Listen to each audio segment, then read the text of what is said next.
Hey, Southern California, happy Thursday afternoon. Hopefully you're having a great day so far. Those weather changes that we've been talking about throughout the week are starting to take place today, and that is in the form of a warm-up. So check out the visible satellite and radar. First thing you notice is the big ridge of high pressure, which has gotten quite a bit closer to us today compared to where it was yesterday. It'll continue to move almost directly overhead this weekend.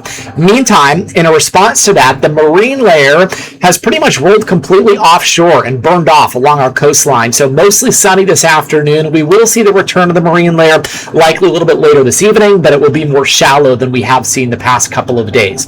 So obviously the heat alerts continue out there. We have an extreme heat warning that's now in effect through Sunday at 8 p.m. for both the San Diego County mountains, deserts, and all of Imperial County.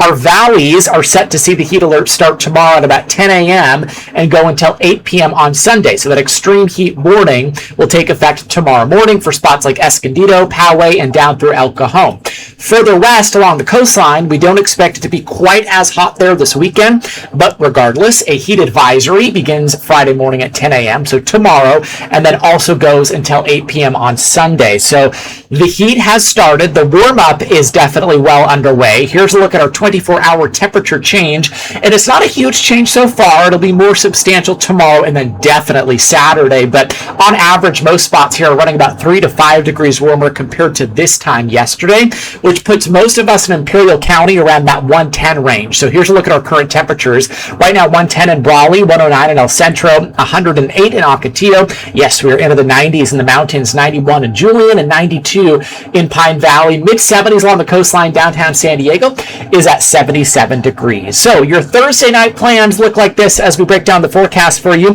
Along the coast, like we said, that patchy marine layer rolls back on shore this evening, but not quite as dense or thick as the past couple of mornings. We'll drop down into the mid-60s. For our valleys, a similar weather story with a couple of clouds late in the mountains. It'll be mild tonight, 67 for a low. And then, of course, in the deserts in Imperial County, you'll want to keep the AC running all night again tonight, and really for the next 7 nights and beyond as temperatures stay warm in the mid-80s for us. Let's get you into Friday. Let's talk more about this heat and the specifics that are to come with it. So this is a look at Futurecast tomorrow afternoon about 3 o'clock. Notice we've tacked on 5 to 6 degrees in Imperial County, looking for the 115s there, 116 Brawley, 116 El Centro as well. Back into the 90s for the mountains, 90 Julian, 93 Pine Valley. And look at our valleys along the 15 corridor. The 90s have arrived, so mid-90s from Escondido south to La Mesa, and even our coastal communities are getting into the 80s as compared to today, where we're in the 70s. Saturday morning starts off sunny. Latest guidance suggests there won't be any marine layer at all. So think low 70s along the coastline early Saturday morning. If you're getting up going for a jog, you'll want to do it during the early morning hours.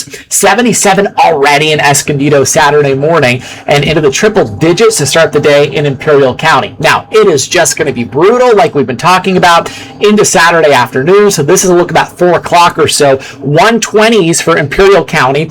116 or so Borrego Springs, 93 Pine Valley, mid to upper 90s across our valley communities. Temecula may hit 100 degrees, mid 80s for Carlsbad, and then going into Saturday night into Sunday morning, that ridge of high pressure is going to shift ever so slightly to the east. So we may see the marine layer try to form up to the I-5 corridor, and there could be some patchy fog as it will be a shallow marine layer. The rest of us will start off sunny, and it'll be off to the races once again by Saturday and into Sunday afternoon, specifically Sunday about 2:30, maybe a degree or two cooler compared to Saturday. 120 Brawley, 117 in Ocotillo. It's going to feel about the same, still very hot for just about everybody. Now, if you're planning on heading to the beach this weekend, which I have a feeling a lot of people are, please keep in mind there is a high surf advisory, also a coastal flood advisory through Saturday at 5 p.m. For the high surf advisory, we're talking about waves 5 to 8 feet, sets to 9 for the south to southwest facing beaches, or west facing beaches, about 3 to 6 feet there for us. If you are not a strong swimmer, don't go in the water. Last weekend, unfortunately, we had a fatality because of those high waves and high rip currents. And then as far as that coastal flood advisory is concerned, some flooded lots and parks during high tide, which looks to be around 6.5 feet during the evening, and also some beach erosion during that high tide is not out of the question rain either. So it is a tale of San Diego summer here between the extreme heat and then also the high surf. That's kind of what we have going on over the next 7 days. A look here at the extended forecast for the deserts in Imperial County show the extreme heat warning continuing through Sunday. Look where we peak on Saturday afternoon at 121, still at 120 for Sunday, cooling down ever so slightly into the middle of next week, 111 for Wednesday, 110 by Thursday. In the mountains, it's not feeling good. This is not a day or days this weekend to be hiking in the mountains or really doing any outdoor activity unless you're super hydrated and you're aware of the risks. 97 on Saturday, overnight lows in the 70s, mid 90s for Sunday. We'll do it again on Monday, although we drop the extreme heat warning. Low 90s for Tuesday into Wednesday. We're about 90 degrees still by Thursday of next week. And in the valleys, 96 on Saturday. Again, some of us could be in the upper 90s near 100. 93 for Sunday. Look at the overnight lows, mild, upper 60s near 70 degrees. Finally, we see the return of the 80s back on the map by Tuesday, Wednesday, and Thursday of next week. And finally, for the coastline, remember, heat advisory in effect through Sunday. Hottest day looks to be Saturday, about 84 degrees, still in the mid-80s for Sunday, back to 80 for Tuesday, and then we drop back into the 70s finally for Wednesday into Thursday of next week. Stay cool out there.